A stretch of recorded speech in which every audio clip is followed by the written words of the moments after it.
नमस्कार दोस्तों, विश्वेश एकेडमी में आप सभी का स्वागत है। आज का जो टॉपिक है हमारा क्या है, वो नागरिक स्वतंत्रता, सिविल लिबर्टी। इस लिबर्टी सीरीज का पार्ट 6 है, जिसमें हम लोग 2 मिनट में ऐसे कॉन्सेप्ट को क्लियर करते हैं जिसमें आपको कभी कोई समस्या ही ना हो। फिगर की सहायता से अच्छे से समझते हैं। तो चलिए देखते हैं सिविल लिबर्टी क्या है। ये राज्य के द्वारा दी जाती है। क्यों दी जाती है? क्योंकि आप एक सभ्य समाज के सदस्य हैं, इसलिए दी जाती है।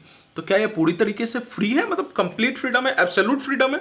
नहीं, रिस्ट्रिक्टेड फ्रीडम है। क्यों? क्योंकि यदि आपको एब्सोल्यूट फ्रीडम दी जाए तो आप अपनी स्वतंत्रता का भी नुकसान कर सकते हैं, दूसरे का भी नुकसान कर सकते हैं। फिगर की सहायता से देख लेंगे आगे कि ये कैसे होता है।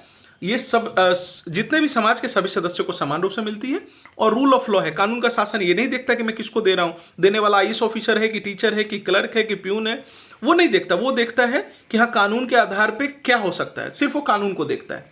तो चलिए देखते हैं कैसे। जैसे ये झूला है, यहाँ झूले पे आपको स्वतंत्रता है, झूला सामने लगा हुआ है, आप झूल सकते हैं।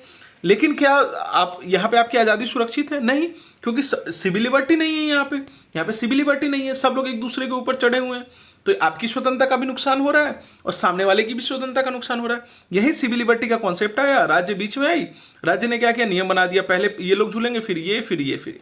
तो क्या हुआ, इसने आपकी आज़ादी को रोका क्या? नहीं, इसने आपकी आज़ादी को सुनिश्चित किया कि आप अपनी आज़ादी को अपनी सिविल लिबर्टी के माध्यम से पूरी तरीके से एंजॉय कर सकते हैं। यही कॉन्सेप्ट है सिविल लिबर्टी का। अच्छा, ये जब आपको जो सुरक्षित किया है, कौन सुरक्षित करता है सिविल लिबर्टी के आपके कॉन्सेप्ट को? फंडामेंटल राइट्स, आपके मौलिक अधिकार। मौलिक अधिकारों का किसी ने आपके सिविल लिबर्टी को रोक दिया, मौलिक अधिकारों का हनन किया, आप कहां चले गए? न्यायपालिका के पास। स्वतंत्र न्यायपालिका जो है वो आपके फिर इस अधिकार को सुरक्षित करने का काम करेगी। किस माध्यम से काम करेगी? वो कानून के माध्यम से करेगी। लॉक और रूसो कहते हैं कि कानून स्वतंत्रता की सीमा नहीं है, शर्त है।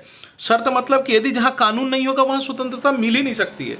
मतलब स्वतंत्रता प्राप्त करने के लिए कानून का होना आवश्यक है। तो उम्मीद है कि आप बहुत आसानी से इस कॉन्सेप्ट को समझ गए होंगे।